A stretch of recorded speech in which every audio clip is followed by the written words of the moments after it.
1,5 கோடி மக்கள் வந்து வடநாட்டு இந்தியர்கள் வந்து உள்ளே பூந்துக்கிறாங்க.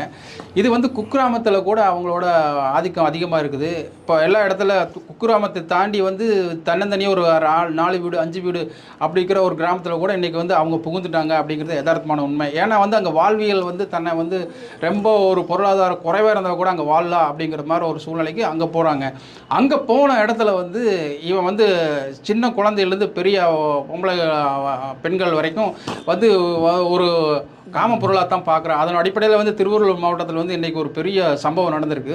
பள்ளி குழந்தை, ஒரு 10 வயசு பள்ளி குழந்தை வந்து இன்றைக்கி வந்து பாலியல் பலாத்காரம் பண்ணி இருக்கிறேன். அது வந்து காவல்துறை தடுமாற்றமாக இருக்குது, இன்னும் கண்டுபிடிக்க முடியாத சூழ்நிலை இருக்குது. இதுக்கெல்லாம் காரணம் கேட்டிங்கன்னா தமிழக அரசு வந்து ஒரு செயல் திட்டத்தை கொண்டு வரணும். எப்படின்னு கேட்டிங்கன்னா, இப்போ வந்து எப்படி இந்தியா வந்து அண்டை நாடுகளில் வந்து அதாவது அவங்க உள்ளே வர்றாங்கன்னா இந்தியன் அப்படிங்கிறது வந்து ஆதார் அட்டை வேணும் அப்படின்னு சொன்னாங்களோ, அதை மாதிரி உள்ளுக்குள்ளே வர்ற போதோ ஒரு விவோவோ இல்லை ஆர்ஐயோ ஒரு கையெழுத்து வாங்கிட்டு அந்த மாதிரி ஆளுகள் உள்ளுக்குறாங்களான்னு சொல்லிட்டு அவங்கள அடையாள அட்டை கொடுத்து பண்ணினா தான் இது போன்ற திட்டங்கள், அதாவது பாலியல் குற்றங்களெல்லாம் தவிர்க்க முடியும்.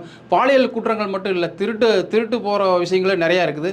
ஒரு திருட்டு சாதாரண விஷயத்துக்கு கூட கொலை பண்ணிவிட்டு அவங்க எஸ்கேப் ஆயிடுறாங்க, வடநாட்டுக்கு ஓடிடுறாங்க அப்படிங்கிறத இதுக்கு. இதனால் வந்து காவல்துறை மிகப்பெரிய தடுமாற்றத்தை சந்தித்து கொண்டு வருது.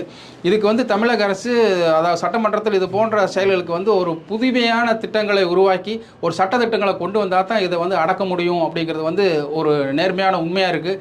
இதை வந்து முன்கூட்டியே எம்எல்ஏ சரி மற்றவங்களும் சரி இதை வந்து கவனம் செலுத்தி இது ஒரு திட்டத்தை கொண்டு வந்தால் தான் இதுக்கு வந்து ஒரு முடிவு கட்ட வேண்டும். திருவள்ளூர் போன்ற பாலியல் குற்றங்களை வந்து குறைக்கிறதுக்கு, அடியோடு ஒழிக்கிறதுக்கு இது போன்ற திட்டங்கள் ஒரு நல்ல ஒரு தடுப்பணையாக இருக்கும் அப்படிங்கிறது தான் என்னோட வேண்டுகோளாக இருக்குது.